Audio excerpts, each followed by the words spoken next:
रितु सुबह से तैयारी कर रही थी। सबके लिए नाश्ता बनाने के बाद उसे खुद के लिए तैयार होना था। काम इतना बढ़ गया था कि काम होने का नाम ही नहीं ले रहा था। सास बार बार किचन में आकर बोल रही थी, बहू जल्दी करो, जल्दी से काम निपटा लो और तैयार हो जाओ, लड़की वाले गाड़ी लेकर हमें लेने आ रहे हैं। सबको लड़की देखने जाना था। रितु जाना तो नहीं चाहती थी, लेकिन देवर ने साफ कह दिया था कि वह भाभी की पसंद की लड़की से शादी करेगा। सास और बहू ने कई लड़कियां देखी थी, पर उसने इनकार कर दिया था। उसे रितु जैसी भोली भाली और सुंदर लड़की ही चाहिए थी। जिस लड़की को सभी देखने जा रहे थे वह मामी के दूर के रिश्तेदार की बेटी थी। मामी के ससुराल वाले बहुत ही धनी थे। उन लोगों ने ही लड़की देखने की जिद की थी, जिसे परिवार का कोई मना नहीं कर पाया था। रितु का देवर बैंक में मैनेजर था, तो लड़की भी काफ़ी पढ़ी लिखी थी। शायद इसलिए मामी ने जोर देकर सबको तैयार किया था। रितु तैयार होकर कमरे से बाहर निकली तो मामी टोक दिया, यह क्या पहन कर लिए आई हो तुमने? यह बहुत पुराना सूट है, कोई और ढंग का हो तो पहन कर चलो। लेकिन मामी, मेरे पास यही सबसे अच्छा सूट है, रितु ने मामी को बोलते हुए कहा। मामी ने मुंह बनाते हुए कहा, ओहो, मैं भी क्या ही कह दिया। तुम्हारे मायके वाले की जितनी औकात थी उतना ही दिया बेचारों ने। एक काम करो, मेरा सूट लेकर पहन लो, वरना लड़की वाले कहीं यह नहीं सोच लें कि हमारा बैकग्राउंड उनसे भी कम है।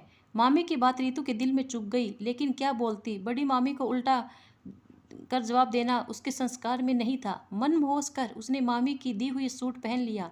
सास बोली, बहुत सूट में बहुत ज़्यादा ही सुंदर लग रही हो। मामी ने कहा, हाँ हाँ, सिर्फ सुंदर होने से नहीं होता, वेशभूषा भी सुंदरता बढ़ाने में मदद करता है।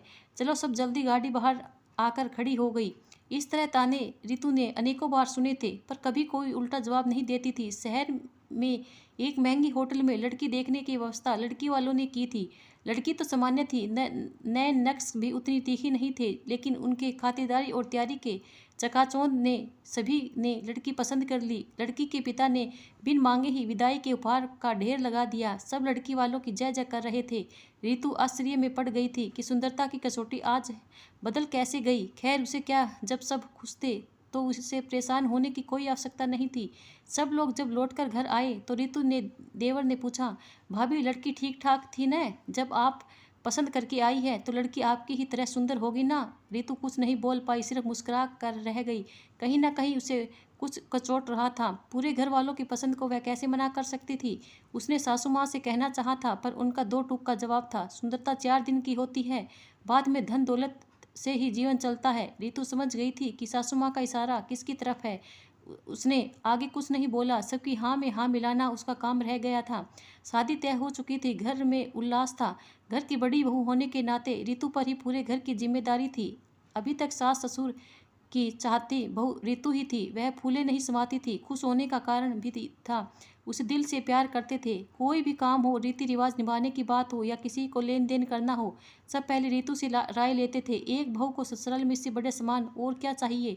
शादी धूमधाम से संपन्न हो गई। लड़की वालों ने दूल्हा के साथ साथ सारे रिश्तेदारों को कीमती तोहफों से नहला दिया। शुरू में तो लड़की देख देवर ने नाक सिकोड़कर अपनी नापसंद दिखलाई, पर ससुराल से मिली महंगी गाड़ी में बैठते ही उसने पति रानी दिखने लगी। घर में दुल्हन के आने से पहले रितु ने अपने देवर का कमरा को खुशबूदार फूलों से सजाया और गुलाब की कलियों से देवरानी के लिए सुहाग तैयार कर दिया। घर की बड़ी बहू महिलाएं जो शादी में शामिल होने आई थी, देवर के प्रति रितु का प्यार देखकर निहाल हो ही जा रही थी।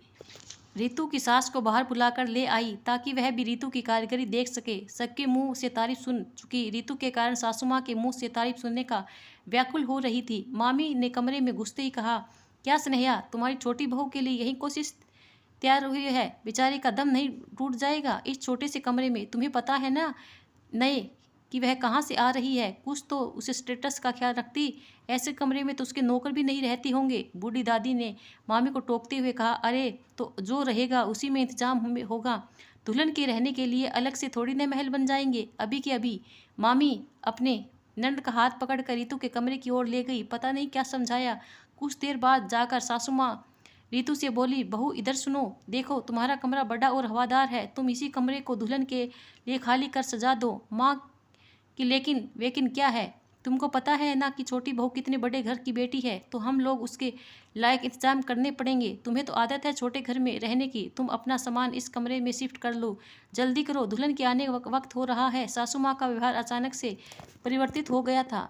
उन्होंने रितु के सारे गुण और अंदाज नजरअंदाज कर दिए थे। धन दौलत ने एक झटके में दोनों बहू में अंतर कर दिया था। रितु की आंखें भर आई थी। वह अपमानित महसूस कर रही थी। धीरे धीरे भारी पैरों से अपने कमरे में गई और अपना सारा सामान हटाने लगी। शादी के बाद पहली बार इसी कमरे से उसने अपनी नई जिंदगी की शुरुआत की थी। शायद इसी कारण उसे कमरे से उससे दिल से लगाव हो गया था। पूरे घर में सबसे ज़्यादा सुकून उसे अपने इसी कमरे में मिलता था। खाली करते हुए उसके अंदर एक दर्द सा उठ रहा था, बिछुड़न का दर्द। वही था जो कभी उसे अपने मायके छोड़ते समय हुआ था। खैर, रितु ने आज तक सासू माँ का कभी विरोध नहीं किया था। चुपचाप अपना सारा सामान हटाकर ऊपर बने छोटे से कमरे में ले गई और फिर रितु ने कमरे को फूलों और बेली की कलियों से छोटी बहू के लिए सजा दिया। शाम को सभी दुल्हन के आने का बेसब्री से इंतजार कर रहे थे। रितु भी झूठी मुस्कान के लिए आरती का थाल सजा रही थी। इतने में पति बारात से पहले ही घर आ गए थे। रितु कुछ कह पाती इससे पहले ही वह आदत के अनुसार अपने कमरे में चले गए। कमरे का मनमोहक रूप देख मुस्कुरा उठे। सीधे पूजा घर में गए जहाँ रितु आरती का थाल सजा रही थी। उसने प्यार से रितु के कंधे पर हाथ रखा और चुटकी लेते हुए कहा, रितु, पहली रात तुम्हारा नहीं, तुम्हारी देवरानी का है। रितु ने कोई जवाब नहीं दिया तो पति ने अपनी ओर घुमाते हुए कहा, अरे अरे, लगता है मेरी पत्नी शर्मा गई शायद। अरे, तुम्हारे आंखों में आंसू, क्या बात है? रितु अपनी गालों पर आए आंसुओं को पोंछकर सहज होते हुए बोली, आप सही कह रहे हैं। वह कमरा पहली रात के लिए ही सजाया गया है, पर मेरे लिए नहीं, देवरानी के लिए। आप ऊपर वाले कमरे में जाइए। माँ ने कहा है आज से हमारा कमरा वही रहेगा। रितु के पति को समझते देर नहीं लगी कि अंतर रितु के साथ क्यों किया गया। वह धनधनाता हुआ माँ के पास पहुँचा और बोला, माँ, तुमसे यह उम्मीद नहीं छोटे, यह बात तुम्हें क्यों समझ में नहीं आती है कि गोबर पर चांदी का वर्क लगा देने से वह कलाकंद नहीं हो जाता। मना जो किया वह ठीक ही है, इसको अंतर करना नहीं समझदारी कहते हैं। कोई बात नहीं माँ, मैं इतना भी ना समझदार नहीं हूँ। मैं अपना और अपनी पत्नी की जगह पहचान लिया हूँ। बहुत बड़ी दुनिया है, कुछ दिन बाद हम अपनी जगह पर चले जाएंगे, आप चिंता मत कीजिए। वह थोड़े दिनों के बाद वे पति पत्नी इस घर में चले गए। रितु की सास अपने छोटे बेटे और बहू के साथ रहने लगी। दोस्तों, ये वीडियो कैसी लगी कमेंट करके ज़रूर बताना और हमारे चैनल को लाइक और शेयर सब्सक्राइब ज़रूर करना। धन्यवाद।